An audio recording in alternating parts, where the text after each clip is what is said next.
Hi students, అందరు ఎలా ఉన్నారు? నేను మీ విష్ణువర్ధన్, మీరు చూస్తున్నారు Vishnu smart info YouTube channel. Students, NEET 2024 కౌన్సిలింగ్కి సంబంధించి ఫస్ట్ అఫీషియల్ అప్డేట్ మనకి ఎంసీసీ నుంచి అయితే వచ్చేసింది. So all India quota counselling ఎప్పటి నుంచి స్టార్ట్ అవ్వచ్చు, సో సీట్ అలాట్మెంట్ ప్రాసెస్ ఎప్పుడు ఉండొచ్చు, వీటికి సంబంధించి వీళ్ళు ఫస్ట్ అప్డేట్ అయితే రిలీజ్ చేశారు. ఈ యొక్క నోటీస్లో ఏముందో నేను ఈరోజు ఈ వీడియోలో చెప్తాను. అలాగే ఆంధ్రప్రదేశ్ అండ్ తెలంగాణలో స్టేట్ ర్యాంక్స్ ఎప్పుడు రావచ్చు, స్టేట్ ర్యాంక్స్ మనకి స్టేట్ కోటా కౌన్సిలింగ్ కూడా ఎప్పుడు స్టార్ట్ అవ్వచ్చు అనేది కూడా ఈరోజు ఈ వీడియోలో డిస్కస్ చేస్తాను. సో ఇది అఫీషియల్గా వచ్చింది, మీరు ఎంసీసీ వెబ్సైట్లో కూడా చూసుకోవచ్చు. వీళ్ళు ఇక్కడ ఏమిచ్చారంటే నీట్ యూజీ కౌన్సిలింగ్ అనేది 14th ఆగస్టు నుంచి స్టార్ట్ అవుతుంది అని ఇచ్చారు. ఓకేనా? అయితే ఇప్పుడే మళ్ళీ ఇక్కడ ఒక ట్విస్ట్ ఏంటంటే, కానీ రిజిస్ట్రేషన్ ప్రాసెస్ అనేది ఫస్ట్ వీక్ ఆఫ్ ఆగస్టు నుంచే స్టార్ట్ అవుతుంది అని ఇచ్చారు.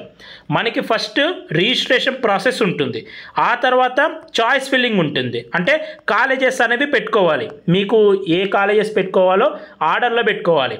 ఆ తర్వాత సీట్ అలాట్మెంట్ ప్రాసెస్ ఉంటుంది.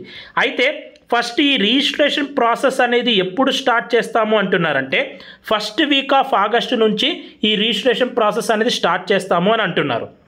ఓకేనా?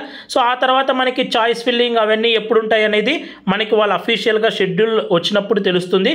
నాకు తెలిసినంత వరకు చాయిస్ ఫిల్లింగ్ అలాగే నెక్స్ట్ సీట్ అలాట్మెంట్ అనేది మనకి 14th ఆగస్ట్ నుంచి స్టార్ట్ అవ్వచ్చు. ఓకేనా? ఈ ఇయర్ కౌన్సిలింగ్లో ఏమైనా చేంజెస్ ఉన్నారేమో, అందుకనే మనకి నార్మల్గా ఏంటంటే రిజిస్ట్రేషన్ స్టార్ట్ అయింది అనుకోండి, రిజిస్ట్రేషన్ స్టార్ట్ అయిన ఒక నెక్స్ట్ డేనే మనకి చాయిస్ ఫిల్లింగ్ ప్రాసెస్ కూడా స్టార్ట్ అవుతుంది.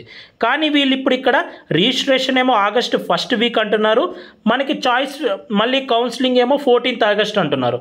కాబట్టి కౌన్సిలింగ్ ప్రాసెస్లో కొన్ని చేంజెస్ ఏమైనా రావచ్చు అని నేను అనుకుంటున్నాను. ఓకేనా? సో మీకు ఇంకా ఏమైనా అప్డేట్స్ కావాలంటే ఎంసీసీ వెబ్సైట్లో టచ్లో ఉండండి అని అయితే సో ఇది ఇచ్చారు. అండ్ అందరూ నెక్స్ట్ అడుగుతున్న డౌట్స్ వచ్చేసి, అన్న AP and Telangana state ranks ఎప్పుడు వస్తాయని అడుగుతున్నారు.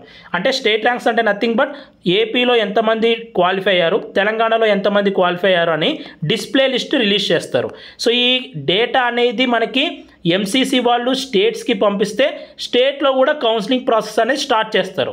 అది వాళ్ళు డేటా పంపించినంత వరకు స్టేట్లో కూడా కౌన్సిలింగ్ అనేది స్టార్ట్ చేయలేరు.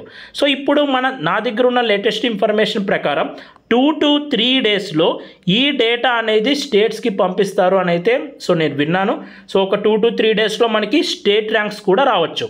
సో ఆ స్టేట్ ర్యాంక్స్ వచ్చిన తర్వాత ఆగస్ట్ ఫస్ట్ వీక్లో ఈ కౌన్సిలింగ్ అనేది స్టార్ట్ అవుతే, సో ఈ రిజిస్ట్రేషన్ ప్రాసెస్ అనేది స్టార్ట్ అవుతే, సో మనకి స్టేట్స్లో కూడా ఆల్ ఇండియా కోటా ఇప్పుడు ఫర్ ఎగ్జాంపుల్ ఆగస్టు 3rd అలా స్టార్ట్ చేశారనుకోండి, స్టేట్స్లో కూడా వెంటనే స్టార్ట్ చేసేయచ్చు. ఓకేనా? వెంటనే ఆగస్టు ఫస్ట్ వీక్ ఎండింగ్లో కానీ ఆగస్టు సెకండ్ వీక్లో కానీ స్టార్ట్ అవ్వచ్చు. సో కౌన్సిలింగ్ ప్రాసెస్ అనేది ఇంకా స్టార్ట్ అవుతుంది కాబట్టి అఫీషియల్ అప్డేట్ వచ్చింది కాబట్టి, సో మీలో ఎవరికన్నా పర్సనల్ గైడెన్స్ కావాలి అనుకుంటే ఆల్ ఇండియా కోటాకైనా లేకపోతే ఏపీ తెలంగాణకైనా సో నేను మీకు లాస్ట్ రౌండ్ ఆఫ్ కౌన్సిలింగ్ వరకు మీరు కాలేజ్లో అడుగు పెట్టేంత వరకు ప్రతి ఒక్క అప్డేట్ నుంచి సో మీరు ఏ కాలేజెస్ ఆర్డర్లో పెట్టుకుంటే బెస్ట్ కాలేజ్ రావడానికి ఛాన్స్ ఉంటుంది. సో ఇలా ప్రతి ఒక్కటి నేను మీతో అయితే మాట్లాడి సో నీకు ప్రయారిటీ లిస్ట్ ఇస్తాను, ప్రతి ఒక్క అప్డేట్స్ సెండ్ చేస్తుంటాను. మీరు నాతో కాల్ కూడా మాట్లాడవచ్చు ఏదైనా డౌట్స్ ఉంటే. సో మీకు కనుక ఇంట్రెస్టెడ్ ఉంటే మన పర్సనల్ గైడెన్స్లో సో ఈ నెంబర్కి వాట్సాప్లో అయితే మెసేజ్ చేయండి. ఓకేనా? నెక్స్ట్ ఏ ప్రాసెస్ ఏంటి అనేది నేను చెప్తాను. సో ఇప్పుడు అఫీషియల్ అప్డేట్ కూడా వచ్చేసింది. ఇంకా మీ డాక్యుమెంట్స్ అన్నీ కరెక్ట్గా పెట్టుకోండి. సో ఈసారి డాక్యుమెంట్స్ కూడా వెరిఫై చేయొచ్చు సీట్ ఇవ్వకన్నా. అంటే నార్మల్గా ఆల్ ఇండియా కోటాలో ఫస్ట్ సీట్ ఇచ్చేస్తారు, ఆ తర్వాత కాలేజీలో డాక్యుమెంట్స్ వెరిఫికేషన్ అనేది ఉండేది. కానీ ఈ ఇయర్ సో చాలామంది ఏమంటున్నారంటే ఫస్ట్ డాక్యుమెంట్స్ వెరిఫై చేసిన తర్వాత సీట్ ఇస్తామంటున్నారు. సో ఇప్పుడు వీళ్ళు ఫస్ట్ కౌన్సిలింగ్ రిజిస్ట్రేషన్ స్టార్ట్ చేస్తే సో డాక్యుమెంట్స్ వెరిఫికేషన్కి టైం పట్టచ్చు కాబట్టి సో ఇది ఫస్ట్ వీక్లో స్టార్ట్ చేసి కౌన్సిలింగ్ అనేది 14th ఆగస్ట్ అని అంటున్నారు. సో నాకు తెలిసి డాక్యుమెంట్స్ వెరిఫికేషన్ అనేది ముందే ఉంటుంది, కౌన్సిలింగ్ ప్రాసెస్లో కొన్ని చేంజెస్ ఉంటాయని అయితే అనుకుంటున్నాను. సో ఇది లేటెస్ట్గా వచ్చిన అప్డేట్. సో ఈ వీడియో మీకు నచ్చితే లైక్ చేయండి. ఇలాంటి మరెన్నో అప్డేట్స్ మీరు మిస్ అవ్వకూడదు అనుకుంటే మన ఛానల్ని సబ్స్క్రైబ్ చేయండి. Thank you so much for watching. Have a great day.